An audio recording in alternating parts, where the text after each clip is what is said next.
The following is an independently produced community access program.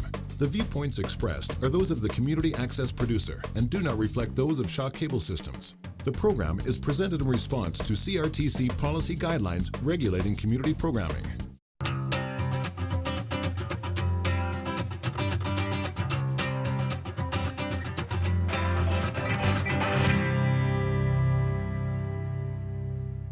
Hello, welcome to our new series, Art Glass Today. My name is Brian McMillan. I am a glass artist from Winnipeg, Manitoba. I have been working in the medium for over 35 years. And over those years, I've started off as a stained glass artist, moved on to working in mosaics, sandblasting, and lately we've been doing a lot of work with warm glass, which is basically glass that is put into the kiln. Now, over this series, you are going to get to learn a lot about all those different techniques that we use and learn a bit more about how art glass is used in our homes and in our world today.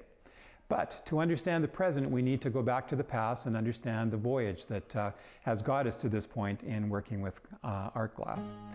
I think most people still, when they think about glass, will think about stained glass, whether it's a church that they grew up in that had some beautiful stained glass windows, whether it was when they were traveling and they had an opportunity to go into a cathedral and just be totally knocked out by the wonderful, awe-inspiring large stained glass windows that they would see in those settings. So if we keep in mind, what was the objective at that time? What were they trying to do? How did they want to use the art glass in that case? In most cases, it was to tell a story. They wanted to be able to bring a story to people that basically either A, didn't have books, or B, could not read those books even if they had them.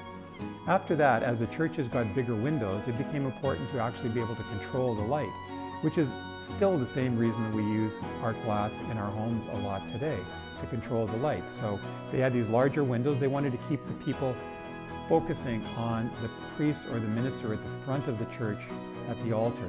So then, of course, fast forward to the Victorian era, all of a sudden, stained glass became a lot more inexpensive because it could be mass produced. The tools improved, and also because of that era, people were looking to decorate their home in different ways. At the same time, Louis Comfort Tiffany came along and he introduced a whole new type of glass, which is called opalescent glass. He and John Lafarge were both experimenting at that time, trying to come up with a new glass that would differentiate what they were doing from what was happening in Europe. If we fast forward to the 60s, 70s, 80s, and 90s, stained glass was a very popular hobby. People were looking for something creative to do at their time. They wanted to have something they could show for it. They wanted to be able to, make a stained glass window for their home to personalize it, perhaps a lamp, perhaps gifts to give away as gifts, etc. So those are the kind of settings where stained glass has traditionally been used.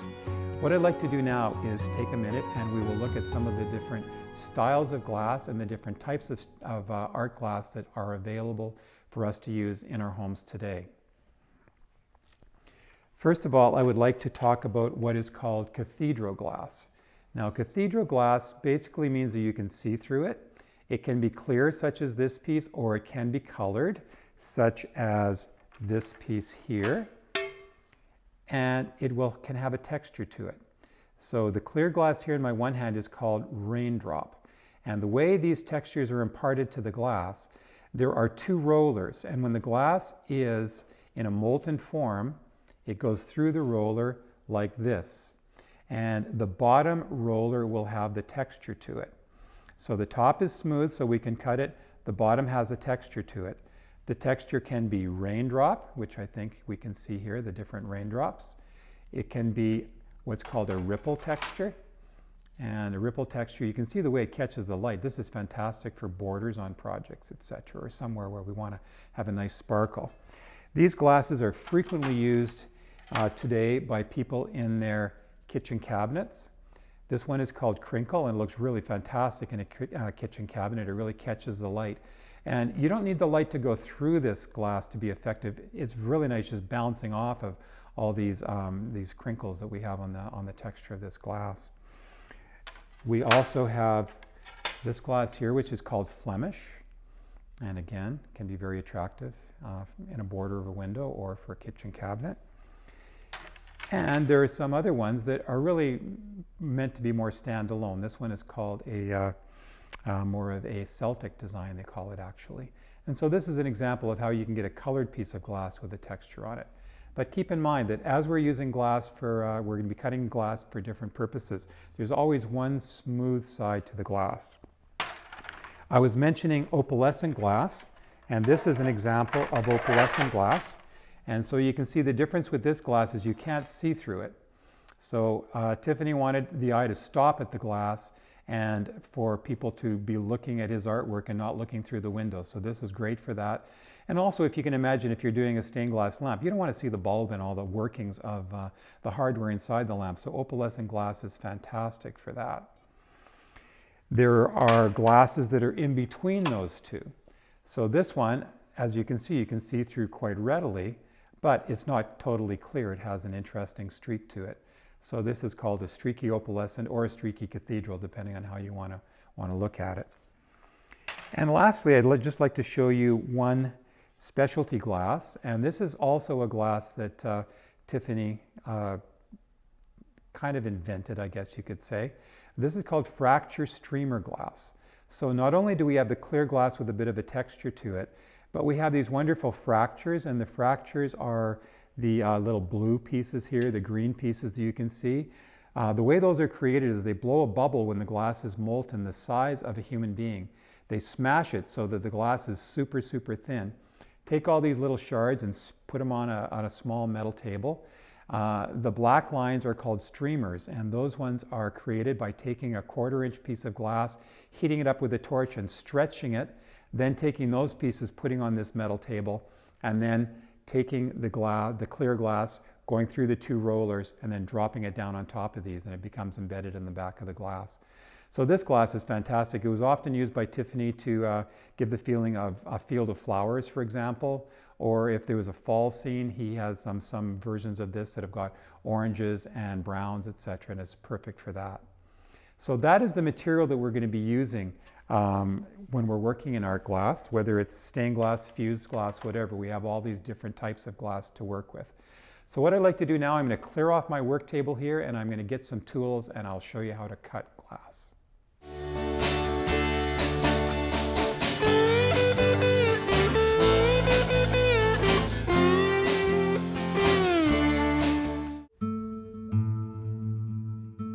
Tiffany invented the idea of plating glass, but a lot of other artists took that idea and ran with it. One of those studios that was really exceptional at that was Lamb Studios, and this is a window that they built in the late 1800s. I had the fortunate experience of going down to San Francisco and taking a restoration workshop at the Cypress Lawn Funeral Chapel, where there are a lot of Lamb windows as well as original Tiffany's. But this is a wonderful example of plating, so I'd like to use this as our example as we go through the different process of plating glass on the back of this particular piece. I'd like you to look at the top here. You can see there's a single piece of blue glass above her head, and behind that is where all the detail with these different pieces are. Also, if we look at the large piece of clothing in front of her legs, there's a single piece of glass there again with a lot of detail behind it. So how was this created? Well, in this case, we've got the window out of its frame. It was in an old stone frame. We're hauling it down to our work table. Before we proceed to the next one, though, you can see at the top there, this window is backwards. We put it backwards because the front was flat and the back had all the different plating, which was at many different heights. But you can see the sky here where it has all these different pieces. So here on the table, you can see very clearly one big piece at the top, a limited number of pieces beside the body creating the rest of the sky, and again that one piece for the dress. Here you can see a little bit of the plating that's on the back. We've disassembled part of it. The purpose here was to clean it. After 100 and some years, it was very dirty. There was a lot of condensation and dirt in it. So here I'm using a piece of wood to actually bend the lead back so that I remove the face in this particular piece, which actually has 3 different pieces of glass, one on top of another, giving you this beautiful rendition of the face of this angel. This is a good slide to see exactly what's going on with the plating. The plating didn't happen uniformly over the whole window. It's not like there's 2 windows and they were sandwiched one beside the other. In many cases, all there was sections of the window that had all these extra pieces of glass. This is a wonderful picture of the face. You can see some of the splotching that is on the bottom of the neck, etc. That is what we're cleaning up. Over the years, there's condensation. That's one of the problems with the plating process. It's very common for them to get fairly dirty because, of course, condensation and dirt gets in between the panels over the course of their life history. But just a beautiful painting done by an artist of very high quality. Most of these, because they are in a funeral setting or a mausoleum, are either angels or they have a religious context to them, so the eyes are looking up to heaven. So here we have the window all cleaned up and gloriously put back into its frame, and I think you can see how much more sparkle there is to this now that it's been cleaned. So I hope that gives you a good idea of exactly how these types of plated windows are constructed.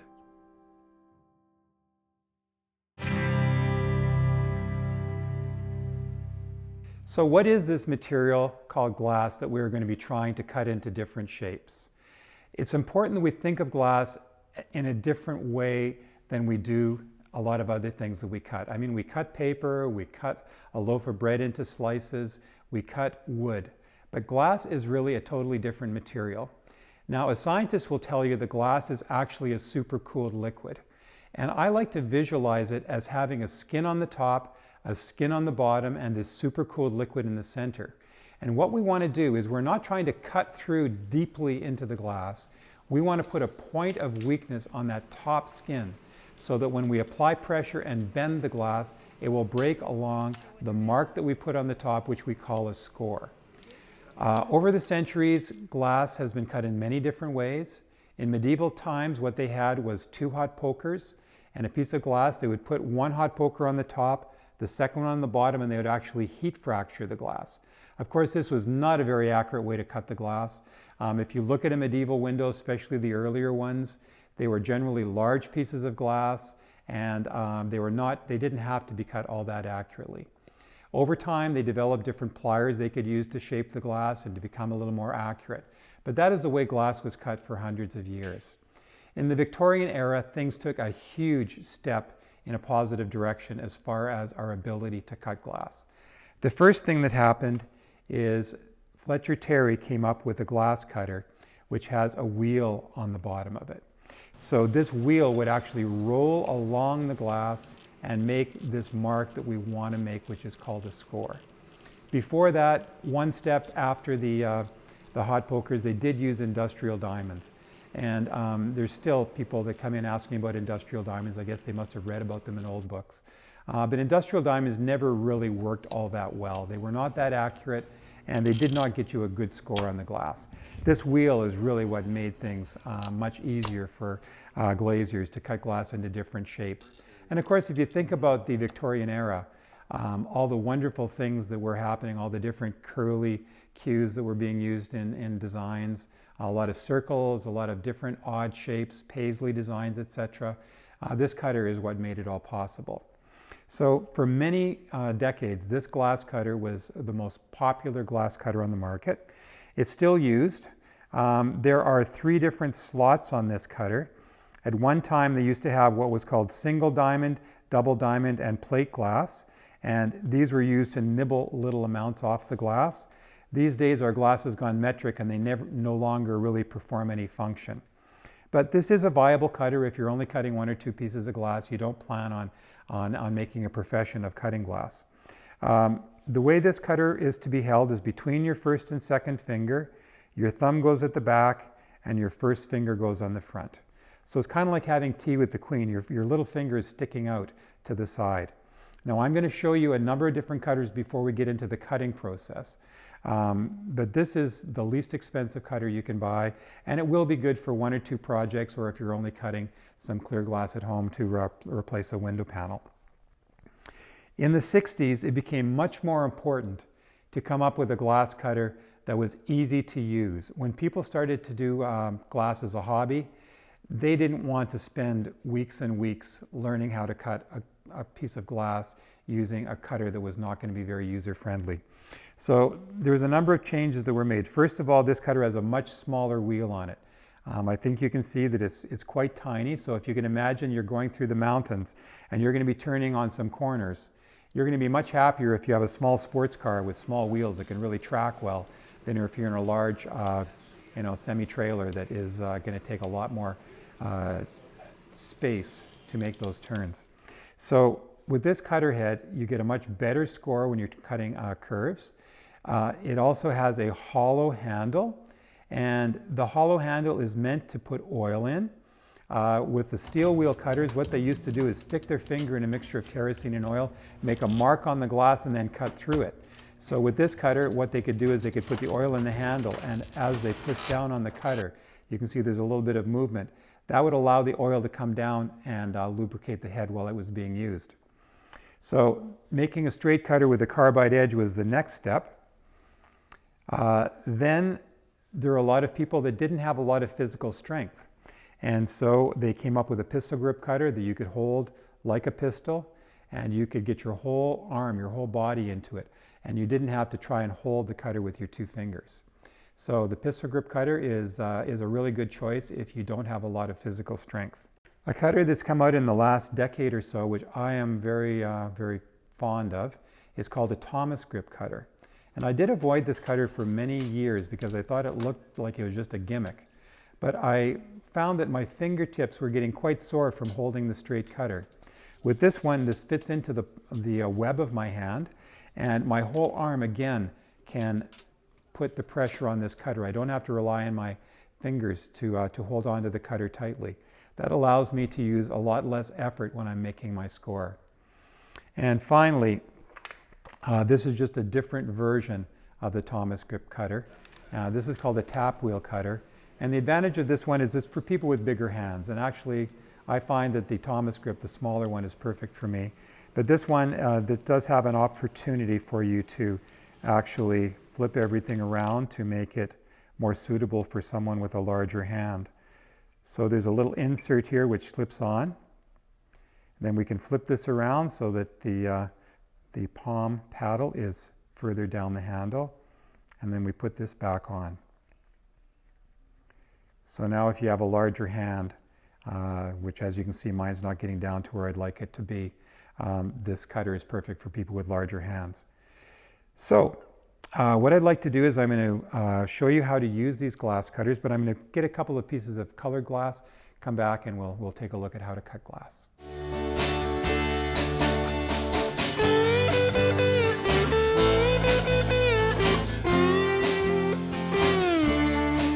Today I would like to tell you about a very unique stained glass artist.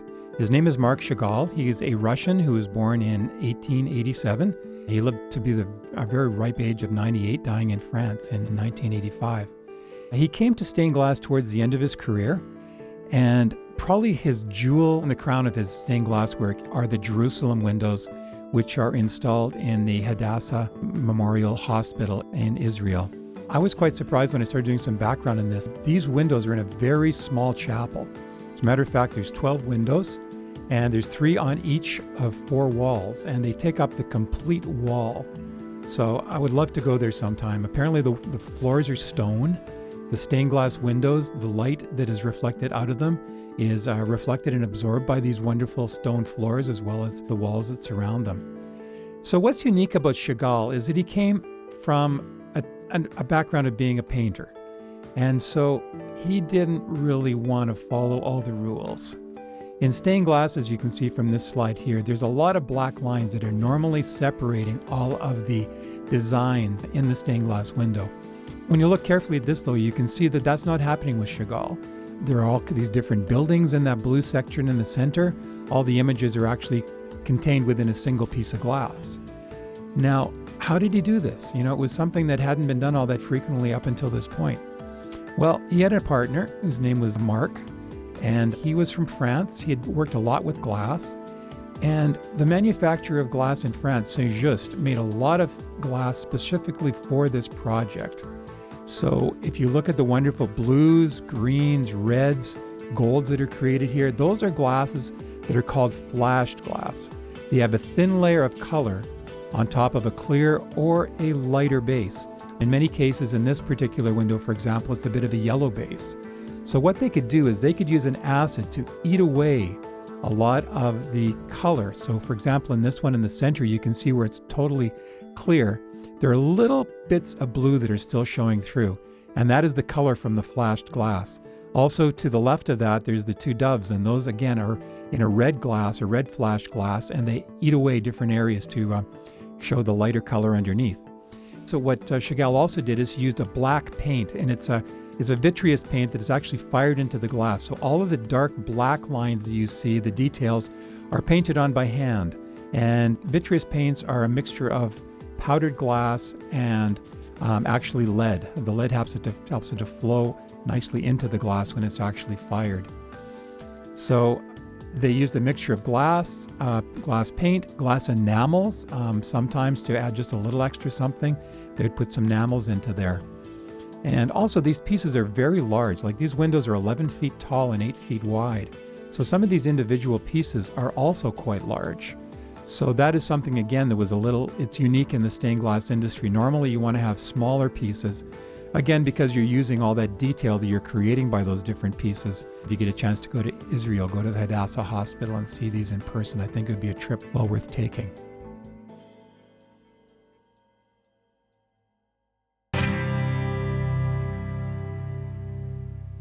Okay, now comes the fun part. We're going to get a piece of glass, and we're going to get a glass cutter and some breaking tools, and we are going to start making our shapes in glass. Before I start talking about that though, let's talk a little bit about safety. The most important thing when you're cutting glass is to make sure that you either have prescription eyeglasses, which are going to give you adequate protection, or that you wear safety glasses. It's probably the worst thing is you can get a glass chip in your eye. That's something you would definitely want to avoid. And as we're going through using the tools, I'll talk about how you can avoid making that happen. Personally, everybody I know does not wear gloves when they work with glass. It's certainly an option if you feel that that's something you want to pursue. I certainly wouldn't discourage you from doing that. But if you're careful and if you use the tools that I'm going to show you, I think you'll find that gloves, personally, I find to be more of a hindrance than a safety measure. But definitely you should be wearing safety glasses. I'm wearing prescription glasses. Okay, so we are going to use, I'm going to use the Thomas grip cutter because that's the one I feel comfortable with. And the reason I like this is because when it fits into the web of my hand, I can use my whole arm to make my score. Now I want to talk a little bit about body language. First of all, you have to have your body parallel to the edge of the table.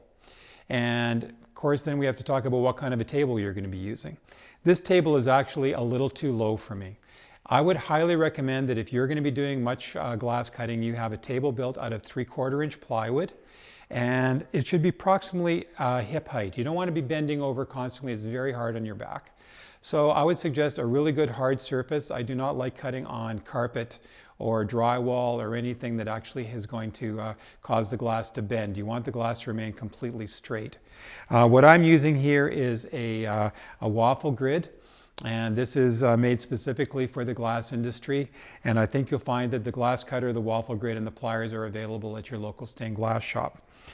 The waffle grid is really nice because all the glass chips will fall down into the little cells that we have in here. And so when you put your hand down on your table, you're not going to be getting a glass chip embedded in your hand. And actually, that's what happens more frequently than anything else as far as cutting goes.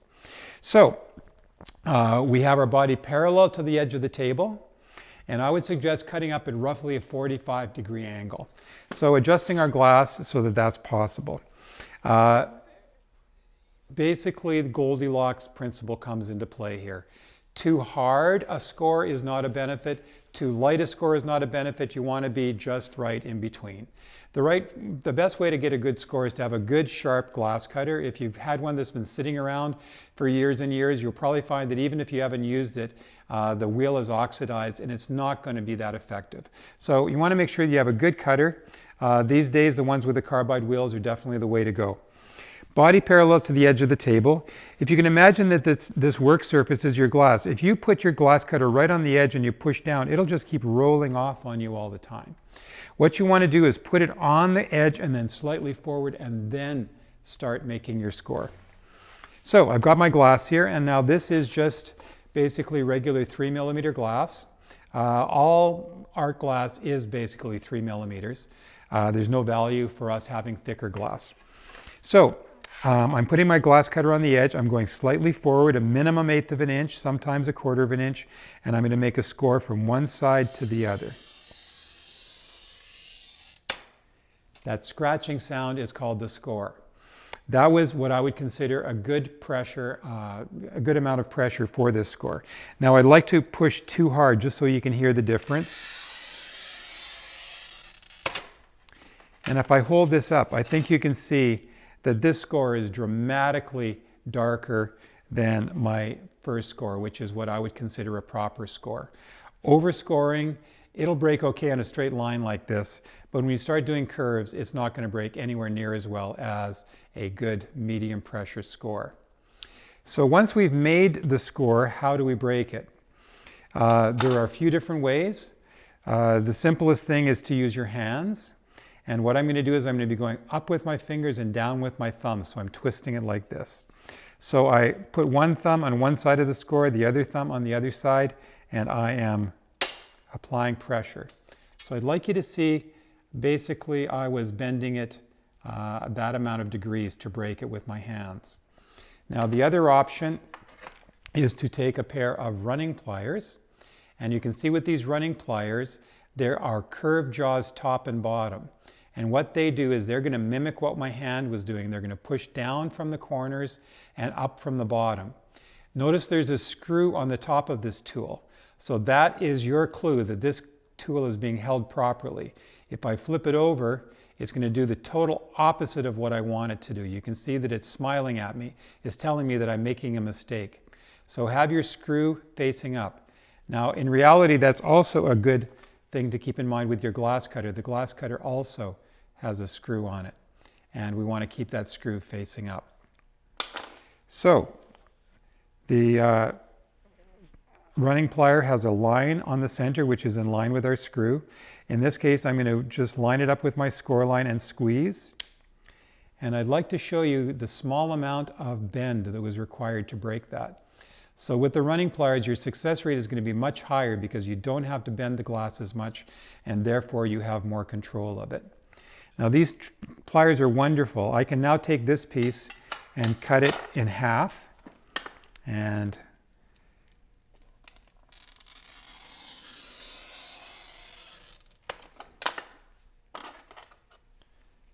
again, I just line it up with the score and squeeze. Breaks it very nicely. And same thing if I'm doing a curve. I can take this and I can make a curved line.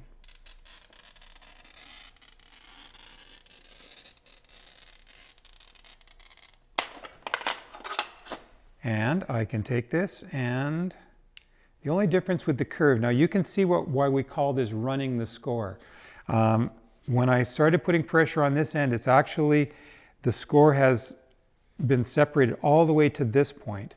Now if I continued to put pressure on here, it would probably break off to the edge rather than going to the end. So what I do is I flip this around, and I'm going to use my pliers from this other end, and I can get a really nice break on both sides. And when you look at it, isn't that amazing how close this is? I mean, there's very little excess glass there. If I tried to break this with my hands, it would not have broken properly. So I highly recommend running pliers for separating your glass pieces. There's another tool that I would like to introduce you to, which are Grosier pliers. Now these pliers have a flat jaw on the top and a curved jaw on the bottom. And so when we apply pressure on the glass to break, to separate the pieces of glass, the flat side will be pushing cleanly down on the glass and the bottom is not going to rub against it. So this can be very helpful when we're trying to break off small pieces. Now the running pliers will only work if the piece of glass is fairly close to the width of the pliers. If it's narrower, there's just not enough of a bend for it to work properly. So these Grosier pliers are really excellent. I line them up on one side of the score, and then I can put my hand on the other side and break off that little piece. So you can see I can break some very small pieces with the Grosier pliers. So that is our basic cutting lesson. So thank you very much for watching.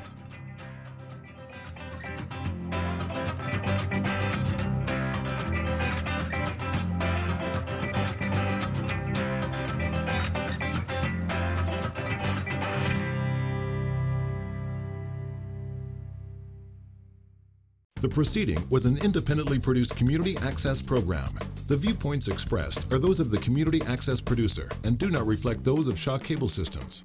The program is presented in response to CRTC policy guidelines regulating community programming.